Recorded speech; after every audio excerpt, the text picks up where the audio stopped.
சீரியல்களின் full எபிசோடுகளை Sun டிவியில் ஒளிபரப்பான உடனே எக்ஸ்க்ளூசிவாக சன் நெக்ஸ்டில் மட்டும் ஃப்ரீயா பாருங்கள்.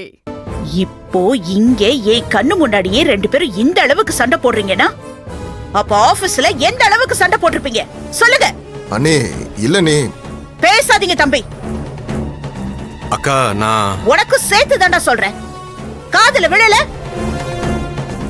என்னது இதெல்லாம்?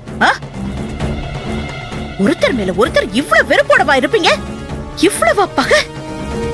இதெல்லாம் பார்க்கும்போது எனக்கு பயமாவும் இருக்கு, ரெண்டு பேர் மேலயும் சந்தேகமாவும் இருக்கு.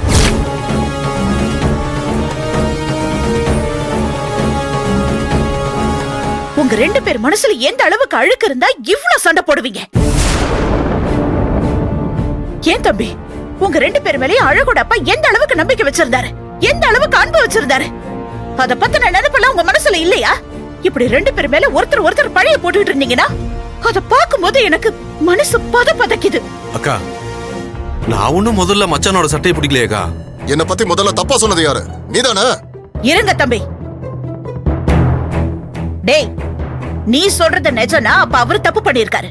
தம்பி சொல்றது நிஜம்னா அப்ப நீ தப்பு பண்ணிருக்க. இப்ப ரெண்டு பேரும் சொல்றது நிஜம், ரெண்டு பேரும் தப்பு பண்ணிருக்கீங்க. அவ்வளவுதான்.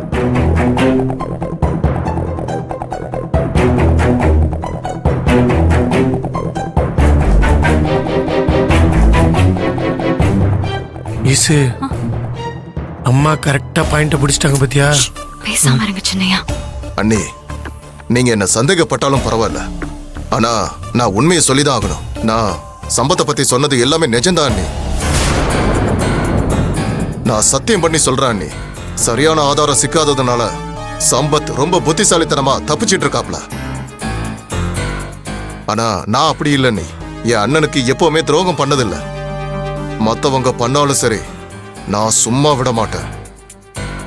வேண்டாம்க்கா, இது நல்லதுக்கு இல்ல. உன் முகத்துக்கு தான்க்கா நான் பாக்குறேன். உன் வார்த்தை கட்டுப்பட்டு நான் பேசாம இருக்கேன். என் மாமாவோட ஆத்மா இங்கதான் இருக்கு. நடக்கிற எல்லாத்தையும் அது பாத்துக்கிட்டு தான் இருக்கும்.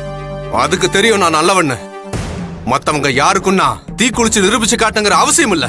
இப்ப கூட பாருங்க, ரெண்டு பேரும் என் பேச்ச கொஞ்சம் கூட காது கொடுத்து கேட்கல. திரும்ப திரும்ப அதே தான் பேசிட்டு இருக்கீங்க. இப்படியே தான் இருக்க போறீங்க, அப்படிதானே?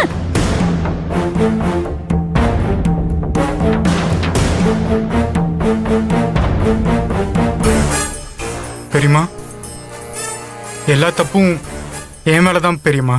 நான் ஆபீஸ்க்கே போயிருக்க கூடாது. அதனாலதான் என்ன எதுன்னு தெரியாம நான் பாட்டுக்கு பெரியப்பாவோட சேர்ல உக்காந்துட்டேன். அத காரணமா வச்சுதானே இங்க இவ்வளோ பிரச்சனை நடந்துகிட்டு இருக்கு. அதுக்காக நான் எல்லார்கிட்டையும் மனசார மன்னிப்பு கேட்டுக்கிறேன். I feel guilty. I am sorry பெரியம்மா, வெரி வெரி சாரி.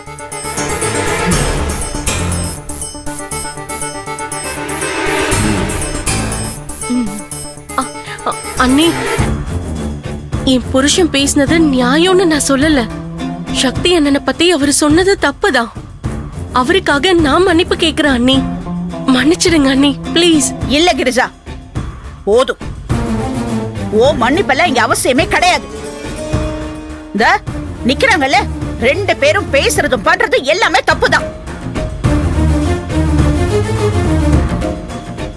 அழகோட அப்பாக்கு 25வது நினைவு நாள் வரப்போகுது. இந்த நேரத்துல போய் ரெண்டு பேரும் இப்படி அசிங்கமா அடிச்சுக்கிறாங்களே, எப்படி எப்படி இதெல்லாம் அவர் ஆன்மா பார்த்துட்டு சும்மா இருக்குமா? சந்தோஷப்படுமா? சொல்லுங்க.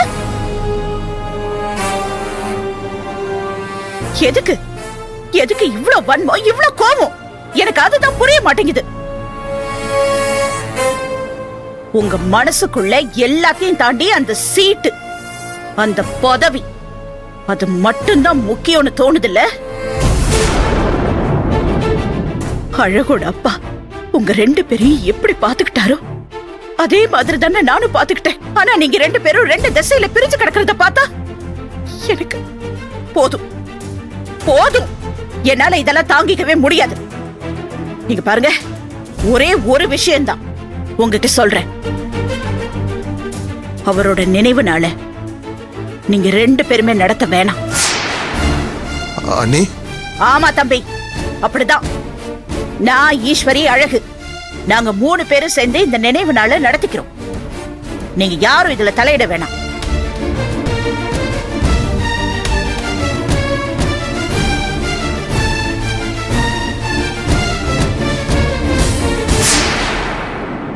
அண்ணி என்ன மன்னிச்சிருங்க அண்ணி. நான் உணர்ச்சி வசப்பட்டு ஏதாவது தப்பா பேசியிருந்தா உங்க காலில் விழுந்து மன்னிப்பு கேட்கிறேன்.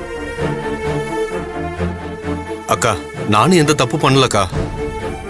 இருந்தாலும் உன் மனசை கஷ்டப்படுத்தியிருந்தேன்னா நானும் உங்ககிட்ட மன்னிப்பு கேட்டுக்கிறேன். என்ன மன்னிச்சிருக்கா?